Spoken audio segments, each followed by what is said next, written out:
రామసేతుని రాముడే కట్టాడా? సింహళము శ్రీలంక ఒకటేనా? లెమూరియా, కుమారీఖండం, ప్రాచీన అట్లాంటిస్ వీటికి మధ్య సంబంధం ఏమిటి? వాటి గురించి దివ్యజ్ఞాన సమాజం ఏం చెప్తోంది? అసలు రామాయణంలో రామేశ్వరం ప్రస్తావన ఎక్కడన్నా ఉందా?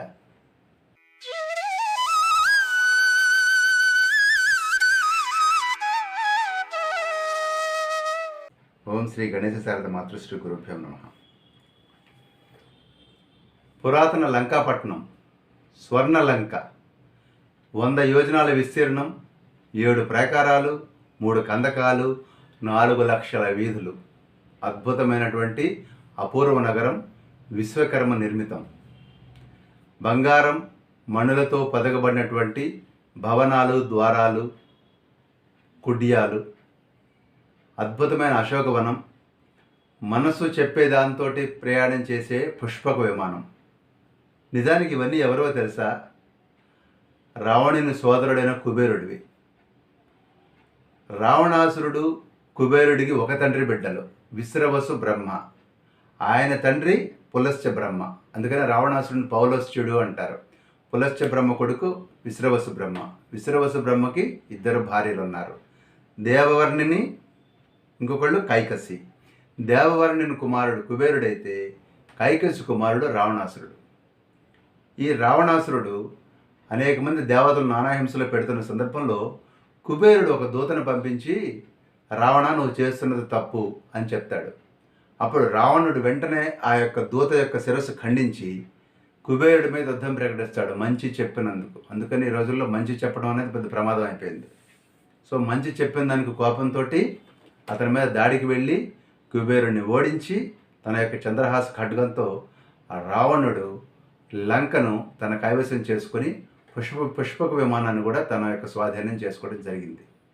ఈ రకంగా జరిగిన సందర్భంలో కుబేరుడు శత్రువుతోటి తలకనెప్పి వద్దన్న ఉద్దేశంతో గంధమాదన పర్వతాన్ని చేరి పరమశివుని యొక్క ఆశీర్వాదంతో అలకాపురిని నిర్మించుకుని హాయిగా ఉన్నాడు. ఈ కథలో లంక యొక్క ప్రస్తావన, లంక ఏమిటి, కథా కామామేషు చెప్పుకున్నాం. సరే, అసలు ఈ లంక ఎక్కడ ఉంది? ఈ విషయంలో సుగ్రీవుడు కిష్కింధకాండలో ఏం చెప్పాడు? 2వ పాయింట్. కిష్కింధకాండ 41వ సర్గలో ఈ యొక్క సుగ్రీవుడు ఈ యొక్క శ్రీలంకని గురించి వర్ణించడం జరుగుతుంది. లంకని, శ్రీలంక అనే పదం నేను వాడను, లంకని గురించి రావణ లంకని గురించి వర్ణించడం జరిగింది. ఈ సందర్భంలో ఒక ముఖ్యమైన విషయం ఏంటంటే, దేశ నలుమూలలకి, ప్రపంచ నలుమూలలకు సుగ్రీవుడు వానర సైన్యాన్ని పంపిస్తాడు సీతని వెతకడం కోసం. ఏమంటే, సీత రావణాసురుడు ఎత్తుకెళ్ళాడన్న విషయం ఐడియా ఉంది కదా. దక్షిణానికి సైన్యాన్ని పంపితే సరిపోదా అంటే, ఒకదాని తర్వాత ఒకటిగా ప్రయత్నం చేస్తూ పోతే it takes lot of time. అందుకనే ప్యారలల్గా 4 ఎఫర్ట్స్ ఒకేసారి పెడతాడు సుగ్రీవుడు. కాకపోతే దక్షిణానికి వెళ్ళేటువంటి సైన్యంలో దురంధరులను పెట్టాడు. హనుమంతుడు, అంగదుడు, జాంబవంతుడు, అంటే స్పెషల్ టీం వెళ్ళింది దక్షిణానికి. ఈ దక్షిణానికి స్పెషల్ టీంని పంపించేటప్పుడు ఈ యొక్క సుగ్రీవుడు చెప్తాడు జాగ్రత్తలు. ఎట్లా? నువ్వు వింధ్య పర్వత శ్రేణి దగ్గర నుంచి కిందకి చెప్పుకుంటూ వచ్చి కన్యాకుమారి అగ్రం వరకు, అంటే దక్షిణ సముద్రం యొక్క అంచు వరకు చెప్పి, అక్కడి నుంచి 100 యోజనాల దూరంలో రావణుడు పరిపాలించే లంక ఉంది, అక్కడ వెతకమని చెప్తాడు. ఆ సీక్వెన్స్ ఎలా చెప్తాడంటే, అగస్త్య మహాముని మలయ పర్వతమే తపస్సు చేసుకుంటున్నాడు, ఆయన యొక్క ఆశీస్సులు తీసుకోండి.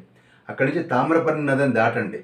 ఆ తర్వాత మహేంద్రగిరి పర్వతం మీద నుంచి, అంటే దక్షిణ కనుమ, మన పడమటి కనుమల్లో మహేంద్రగిరి పెద్దది, దాన్ని దాటి కిందకి వెళ్ళి అట్నుంచి దక్షిణ సముద్రం దగ్గరికి వెళ్ళి అక్కడి నుంచి లంకకి వెళ్ళండి, అక్కడ వెతకండి జాగ్రత్తగా అని చెప్పాడు. ఆ తర్వాత ఈ జాగ్రత్త అంతా తీసుకున్నట్లయితే మనకి ఈ లంకకి వెళ్ళే దారిలో ఎక్కడ రామేశ్వరం తగలదు. అది ఇంపార్టెంట్ పాయింట్ ఇక్కడ. అదేవిధంగా రామచంద్రుడు, లక్ష్మణుడు కూడాను ఈ సీత కోసం సీతాన్వేషణలో టీమ్స్ వెళ్ళినప్పుడు వాళ్ళు వచ్చేదాకా చలికాలంలో ఈ ప్రశ్రవణ పర్వతము అనేటువంటి పర్వతంలో కిష్కింధకి పడమటిగా ఉంటుందన్నమాట. అది కిష్కింధేమో ఇప్పుడున్నటువంటి హోస్పేట, హంపి ప్రాంతంలో ఉంటే, దానికి పడమటిగా ఉన్నటువంటి ప్రశ్రవణ పర్వతం మీద రామలక్ష్మణులు విశ్రాంతి తీసుకున్నారు. అక్కడి నుంచి కిందకి వచ్చినట్లయితే నేరుగా దక్షిణ సముద్రానికి చేరుకున్నట్టుగా మనకి ఆ రూట్ చెప్తోందనమాట. ఈ రకంగా చూసిన సందర్భంలో మనకు క్లియర్గా అర్థమవుతున్న విషయం ఏంటంటే, లంకకి వెళ్ళే దారిలో రామేశ్వరం తగలదు. ఇంకొక విషయం, వానరసేన నడిచిన దారి కూడా మనం తీసుకున్నట్లయితే కిష్కింధ నుంచి పశ్చిమంగా వచ్చి అక్కడ సహ్యాద్రి పర్వతానికి వచ్చి అక్కడి నుంచి దక్షిణంగా మలయ పర్వతము మహేంద్ర పర్వతాన్ని దాటుకుంటూ దక్షిణ సముద్రాన్ని చేరి అంటే కన్యాకుమారి ప్రాంతాన్ని చేరి అక్కడి నుంచి సముద్రం ఎట్లా దాటాలనే విషయం డిస్కస్ చేసినట్టుగా అక్కడి నుంచే నలుడు సేతువు నిర్మించినట్లుగా 500 యోజనాల పొడుగు 10 యోజనాల వెడల్పు ఉన్నటువంటి బ్రహ్మాండమైనటువంటి సేతువు నిర్మించినట్లుగా చెప్పడం జరిగింది. ఆ సందర్భం చూసినట్లయితే ఇక్కడ కూడా రామేశ్వరం రామసేతు ప్రాంతాలు ఈ యొక్క రామాయణంలో ఇక్కడ కూడా ప్రస్తావించడం జరగలేదు. మనం యాక్చువల్గా రావణ లంకను జ్యోతిష శాస్త్రం ప్రకారం కానీ పురాణాల ప్రకారం కానీ ఫిక్స్ చేసినట్లయితే లంకా రాశి ప్రమాణాలు అంటారు. లంక భూమధ్య రేఖ మీద ఉంది అని పెద్దలు చెప్తూ ఉంటారు. మన ప్రాచీన భారతీయులు కూడా భూమిని గుండ్రంగా అంచనా వేసి ఈ యొక్క 77 డిగ్రీల రేఖాంశం ఏదైతే ఉందో అది కురుక్షేత్రము ఉజ్జయిని శ్రీలంక నుంచి కూడా పోతూ ఉంటుంది అని కూడా చెప్పారు. అంటే ఈ రేఖాంశము ఈ అక్షాంశము ఇంటర్సెక్ట్ అయ్యే చోట లంక ఉండి తీరాలి అనేది ఒక అంచనా. ఆ లెక్కను కనుక తీసుకున్నట్లయితే అంతేకాకుండా ఈ రేఖ మీదే అటు విక్రమాదిత్యుడి వంశపు రాజులు చంద్రవంశపు రాజులు వాళ్ళ ముఖ్య పట్టణాలు ఉజ్జయిని లాంటి మహానగరాలు నిర్మించుకోవడం కాకుండా అక్కడ అబ్జర్వేటరీలు పెట్టారు. ఈ యొక్క ఆకాంక్ష మన యొక్క ఖగోళ విజ్ఞానం పెంపొందించుకోవడం కోసం ఈ యొక్క అబ్జర్వేటరీ పెట్టడం జరిగింది. ఈ విధంగా జరిగినట్లయితే మరి మీకు డౌట్ రావచ్చు, ఏమంటే అసలు రామేశ్వరం రామసేతు సంబంధం లేదంటున్నారు, మరి యాడమ్స్ బ్రిడ్జ్ అంటే ఈ రామసేతు ఎవరు కట్టారు అంటే చరిత్రలో పాండ్య రాజుల చేత అది నిర్మించబడినట్టుగా కూడా చారిత్రక ఆధారాలు ఉన్నాయి.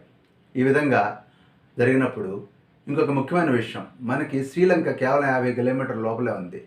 కానీ సేతు నిర్మాణంలో ఏ దూరం చెప్పారనేది మనం కనుక గమనించినట్లయితే 1వ రోజు 14 యోజనాలు, 2వ రోజు 20 యోజనాలు, 3వ రోజు 21 యోజనాలు, అదేవిధంగా 4వ రోజు 22 యోజనాలు, 5వ రోజు 23 యోజనాలు, మొత్తం 100 యోజనాలు పొడుగు 10 యోజనాల వెడల్పులో ఉన్నటువంటి ఈ సేతు నిర్మాణాన్ని కేవలం 5 రోజుల్లో అద్భుత యంత్రాల సహాయంతో నిర్మించబడినట్లుగా చెప్పడం జరిగింది. అనేక మంది వానరులు తాళ్లను కొలతలుగా పట్టుకుంటే నలుడు దానికి అనుగుణంగా పర్వతాలు శిలలు వృక్షాలు తీసుకొచ్చి పేర్చుకుంటూ ఎగుడు దిగుడు లేకుండా కర్రలతోటి లెవెల్ చేసుకుంటూ పెద్ద పెద్ద శిలలు అదేవిధంగా లతలు అల్లి అంటే సేతువు కూడా సుందరంగా అంటే కాస్మెటిక్ చేంజెస్ కూడా ఆ సేతువుకి చేశారు. అద్భుతంగా ఈ విధంగా చేసిన సందర్భంలో వాళ్ళందరూ కూడా వానరసేన సువేల పర్వతం అంటే లంకలో ఉన్నటువంటి సువేల పర్వతానికి వారు చేరుకున్నారు.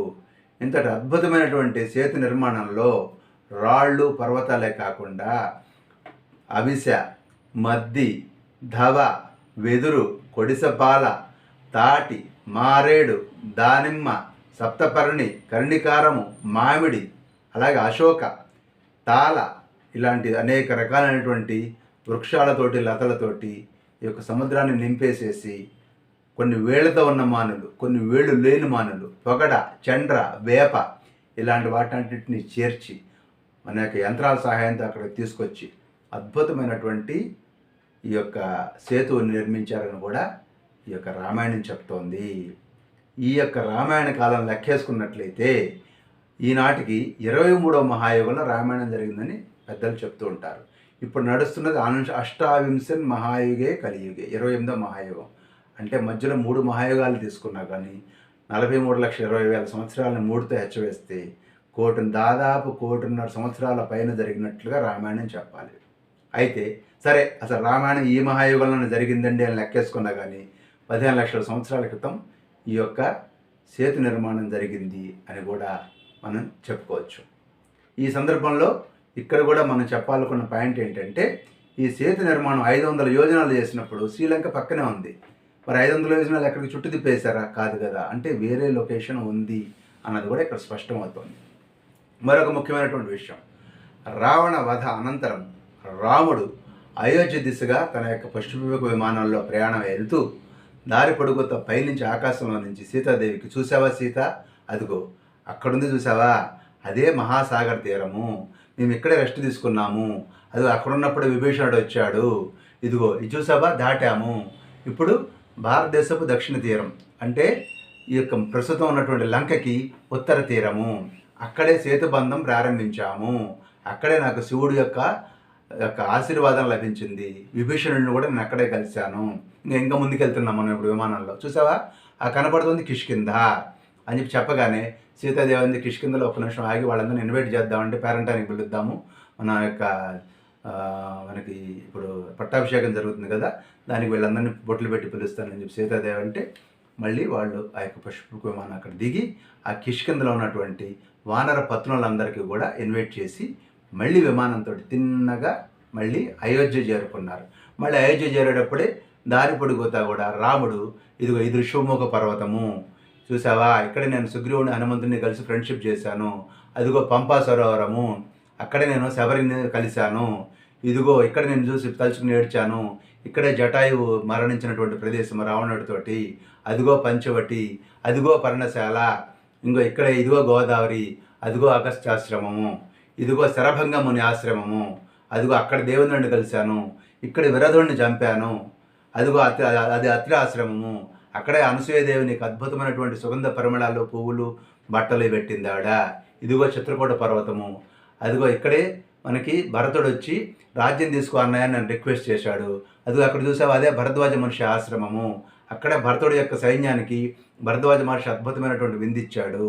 ఇదిగో ఇక్కడే త్రివేణి సంగమము, అదిగో శృంగబేర పర్వం వచ్చేసాము, ఆ పక్కనే అయోధ్య కనపడుతోంది, అదిగో మనం అక్కడ కిందే మనకు భరతుడు వెయిట్ చేస్తున్నాడు. ఇట్లా మొత్తం చెప్పుకుంటూ వచ్చాడు రాముడు. ఎక్కడ రామేశ్వరం ప్రస్తావన రాలేదు. ఈ విధంగా తీసుకున్నప్పుడు మనం గమనించినట్లయితే కేవలము ప్రస్తుతం ఉన్న శ్రీలంకకి భారతదేశానికి మధ్య ఉన్నటువంటి సముద్రపు చిన్న పాయని దృష్టిలో పెట్టుకొని మనము అదే మన యొక్క రామసేతు, రాముడి యొక్క నిర్మించిన సేతు అని మనం చెప్పుకున్నప్పుడు అది మన విశ్వాసాలకు సంబంధించింది ఏదో తప్పులేదు, కానీ హిస్టారికల్గా వాస్తవంగా చర్చించినట్లయితే కనుక అక్కడ మనకి కొంత లెక్క తేడా వస్తుంది. మరొక ముఖ్యమైనటువంటి విషయం ఏంటంటే శ్రీలంకని ఇంతకుముందు సిలోన్ అని సింహళం అని పిలిచారు. 1972లో 1972లోనే అధికారికంగా అది శ్రీలంకగా మారింది. చాలామంది ఏం చెప్తారంటే విభీషణుడు ఒకప్పుడు ఉన్నటువంటి రావణ లంక సముద్రంలో మునిగిపోయిన సందర్భంలో అక్కడి ప్రజలను సింహళ ద్వీపానికి తరలించి రామసేతు కట్టాడు అనేటువంటి కథలు కూడా ఉన్నాయి. నిజానికి రావణ లంక సముద్రంలో మిగిలిపోగా మిగిలినటువంటి అక్కడక్కడ చిన్న భూభాగాలే శ్రీలంక, ఆస్ట్రేలియా లాంటి ప్రాంతాలను కూడా కొంతమంది చరిత్రకారుల అంచనా. ఏ విధంగా చూసినా కానీ రావణ లంకకు శ్రీలంకకు సంబంధం లేదు. అయితే రావణ లంక ఎక్కడుందండి, దాని గురించిన ప్రస్తావనలు ఉన్నాయా అంటే 2-3 మాటలు చెప్పుకోవాలి. లెమూరియా, కుమారి ఖండం ఇలాంటి పదాలు మీరు వినుంటారు. లెమూరియా అనేది 19వ శతాబ్దంలో ఆవిష్కృతమైనటువంటి ఒక భూభాగము. చెప్పుకోరు, అప్పటిదాకా చెప్పలేదు. అప్పుడు అనుకున్నారనమాట ఏమిటి అంటే ఇది భారత్, మడగాస్కర్కి, ఆస్ట్రేలియాకి మధ్యలో ఒక పెద్ద భూభాగం ఒకప్పుడు ఉండేది, అదే లంక, అది 0 degrees మీద ఉండేది అని కూడా పెద్దలు చెప్తుంటారు. అయితే మన యొక్క స్లేటర్ అనేటువంటి ఆయన 1864లో ఏమైనా ప్రతిపాదించాడంటే అది మహాసముద్రంలో ఒకప్పుడు మునిగిపోయింది. ఏ రకంగా మునిగిపోయిందంటే దానికి అటుపక్క భూభాగాలు ఇటుపక్క భూభాగాల్లో అనేక రకాల జియోలాజికల్ అలాగే బయోలాజికల్ రీసెర్చ్ నిర్వహించిన తర్వాత అతడు ఏమన్నాడంటే అక్కడ పెద్ద భూభాగం అన్నింటిని కనెక్ట్ చేస్తూ ఉండేది అని రకరకాలైనటువంటి ఆధారాలతోటి అతను చెప్పే ప్రయత్నం చేశాడు. మరొక ముఖ్యమైనటువంటి విషయం ఇక్కడ ఇంకొక ట్విస్ట్ కూడా మాట్లాడుకోవాలి. Theosophical society of India madam Blavatsky, Helena Blavatsky అని గురించి మనం వినుంటాం. ఆవిడ మనకి ద సీక్రెట్ డాక్టర్ అనేటువంటి పుస్తకాలు రాశారు. ఆవిడ చాలా అద్భుతమైనటువంటి మిస్టిక్ బుక్స్ చాలా రాయడం జరిగింది. హిమాలయ యోగుల గురించి ఆవిడ అనేక రకాలైనటువంటి సిద్ధాంతాలను ప్రతిపాదించారు. అయితే 1880లలో ఆవిడ ఏం చెప్పారంటే ఈ లెమూరియన్స్ 3rd లెవెల్ రూట్ రేసులు, భూమి మీద జన్మించిన 3వ లెవెల్ మూల జాతి లెమూరియన్లు, 4వ మూల జాతి మనం చెప్పుకున్నటువంటి ప్రాచీన అట్లాంటిస్ వాసులు అని కూడా ఆవిడ చెప్పడం జరిగింది. అయితే మీరు అడగచ్చు ఏమంటే మరి 1-2 రూట్ రేసులు ఏమైనాయి అంటే మొదటి రూట్ రేసులు పోలారియన్ రూట్ రేసు అంటారనమాట. వీళ్ళు భూమి మీద మొదటి మానవ రూపం, అప్పటికి మనిషికి బాడీ లేకుండా ఒక అగ్ని రూపంలో ఆధ్యాత్మిక శక్తుల రూపంలో భూమి మీద జీవం ఉండేది. మనం అనుకుంటాం పంచభూతాత్మకమైనటువంటి ప్రకృతి, పృథివ్యాప తేజో వాయురాకాశాత్. ఓకే, మొదట్లో 5 పంచభూతాలు కలిసినటువంటి రూపం కాకుండా కేవలం వాయు రూపంలోనూ అగ్ని రూపంలోనూ జీవులు ఉండొచ్చు. అది మొదటి రూట్ రేసు. అప్పుడు ప్రాణశక్తి మనసు కూడా లేకుండా కేవలం స్పందనలతోనే ఆ రేసు జీవించింది. ఇది ఉత్తర ధ్రువ ప్రాంతంలో సముద్రంలో ఉండేది జాతి. తర్వాత రెండో జాతి హైపర్ బోరియన్ జాతి. ఇక్కడ శరీరంలో కొంచెం ఏర్పడినటువంటి సూక్ష్మజీవులు ఒక కన్ను మధ్యలో ఉండేది. ఈ జాతి కూడా ఉత్తర ధ్రువ సమీపంలో నివసించాయి. అయితే వీటికి భౌతిక రూపం ఉండేది. ఈ 2 రేసులు దాటిన తర్వాత వచ్చినటువంటి మూడో రేసు 30 నుంచి 12 మిలియన్ సంవత్సరాల క్రితం ఈ యొక్క భారత మహాసముద్రంలో, మన యొక్క హిందూ మహాసముద్రంలో కింద ఉన్నటువంటి ఈ యొక్క కుమారి ఖండం లేదా లెమూరియాలో ఉండేది. ఆ జాతికి అద్భుతమైనటువంటి ఆధ్యాత్మికమైనటువంటి సైకిక్ పవర్స్ కలిగినటువంటి జాతి అది. వారి జ్ఞానం అంతా కూడా తర్వాతి కాలంలో అట్లాంటిస్కు బదిలీ అయింది. ఆ విధంగా అట్లాంటియన్స్ 50,000 సంవత్సరాల నుంచి 12,000 సంవత్సరాల బీసీ వరకు ఉండేవారు. వీరు అట్లాంటిక్ సముద్రంలో లెమూరియన్ జాతి వారి వారసులు. వీరికి టెక్నాలజీ వల్ల, అతి అహంకారం వల్ల వాళ్ళు కూడా సముద్రంలో మునిగిపోయారు. ప్లేటో రాసినటువంటి గ్రీకు రచయిత ప్లేటో రాసినటువంటి రచనల ప్రకారము ఈ అట్లాంటిస్ ఆఫ్రికా విస్తీర్ణం అంత పెద్ద విస్తీర్ణంతో ఈ యొక్క యూరప్, ఆఫ్రికా మధ్య అమెరికా సమీపంలో ఒకప్పుడు అట్లాంటిస్ వాసులు ఉండేవారు. వారి దగ్గర వైలెక్సీలు అనేటువంటి ఎగిరే పళ్ళాలు కూడా వాళ్ళ దగ్గర ఉండేది. అద్భుతమైనటువంటి సైన్స్ వాళ్ళ దగ్గర ఉండేది. దురదృష్టవశాత్తు ఆ జాతి కూడా అంతరించిపోయింది. ఈ విధంగా కొంతమంది ఏం చెప్తారంటే అసలు లెమూరియన్స్కి అట్లాంటిస్ వాసులకు మధ్య అణుయుద్ధం జరిగి రుద్ర కొడుకు చచ్చారు. ఆ విధంగా ఆ 2 జాతులు అంతరించిపోయినాయి అని కూడా కొంతమంది చెప్తూ ఉంటారు. ఇక్కడ కుమారి ఖండం అనే పదాన్ని కూడా నేను వాడాలి. లెమూరియన్ అనే పదాన్ని ఇప్పుడు వాడాను. దాన్నే కుమారి ఖండం అని పిలిచి ప్రధానంగా కంద పురాణము, శిలప్పాధికారం వంటి తమిళ గ్రంథాల్లో ఈ కుమారి ఖండం గురించి స్పష్టంగా ప్రస్తావన ఉంది. అగస్త్య మహర్షి వింధ్య పర్వతాన్ని దాటి దక్షిణ భారతదేశంలోకి వచ్చినప్పుడు, ఇక్కడ తమిళ దేశాన్ని పర్యటించినప్పుడు 49 పాండ్య రాజపాలిత ప్రాంతాలు ఈ కుమారి ఖండంలో ఉండేవి. ఈ 49 రాజ్యాలను సందర్శించి వారిని శైవ సంప్రదాయంలో చేర్చి తమిళంలో మొదటి అకాడమీలు లేదా సంఘాలను నెలకొల్పిన వాడు ఈ యొక్క అగస్త్యుడు. తర్వాతి కాలంలో అవి సముద్రంలో మునిగిపోవడం జరిగింది. దానికి ముఖ్యమైన కారణం ఏమిటి అంటే అప్పట్లో సముద్ర మట్టంలో పెరుగుదల, మహాప్రళయాలు, అలాగే మన గ్లేషియల్ మ్యాక్సిమం అని చెప్పని మంచు కాలం కొన్నాళ్ళ పాటు ఈ యొక్క మంచు యుగం నడిచిన సందర్భంలో సుమారుగా 20,000 బీసీ ప్రాంతంలో సముద్ర మట్టాలు 120 మీటర్ల దాకా పెరిగి ఆ ఖండం అంతా కూడా కుమారి ఖండం సముద్రంలో మునిగిపోయింది. అంతేకాకుండా అనేక సునామీలు కూడా దీనికి కారణమైనవి అనేటువంటి భావన తమిళ గ్రంథాల్లో స్పష్టంగా ఉన్నాయి. దీనికి శాస్త్రీయంగా ఇంకా నిరూపించబడకపోయినప్పటికీ కూడా తమిళ సంస్కృతిలో దీన్ని చాలా తీవ్రంగా నమ్ముతూ ఉంటారు. ఏదేమైనప్పుడు కూడా రావణ లంక అదా ఇదా అనేది ఇప్పటికీ ఒక చర్చనీయాంశము. కాకపోతే ఇప్పుడు నేను చెప్పినటువంటి విషయాలు ఒక శాస్త్రీయమైనటువంటి కొన్ని విషయాలు నేను మీ దృష్టికి తీసుకొచ్చాను. ఏది ఏమైనా రావణ లంక శ్రీమహళమైన లేదా కుమారి ఖండమైన మనకు వచ్చిన నష్టం కానీ, రాముని ఖ్యాతికి వచ్చినటువంటి ఇబ్బంది కానీ, రామాయణ ప్రాశస్త్యానికి ఔన్నత్యానికి సంబంధించినటువంటి ఢోకా కానీ ఏమీ లేవు. రామాయణం భారతీయుల ఆత్మ మాత్రమే, అది మాత్రం అజరామరం. ఇవన్నీ కూడా మధ్యలో మన యొక్క చర్చనీయాంశాలు మాత్రమే. స్వస్తి.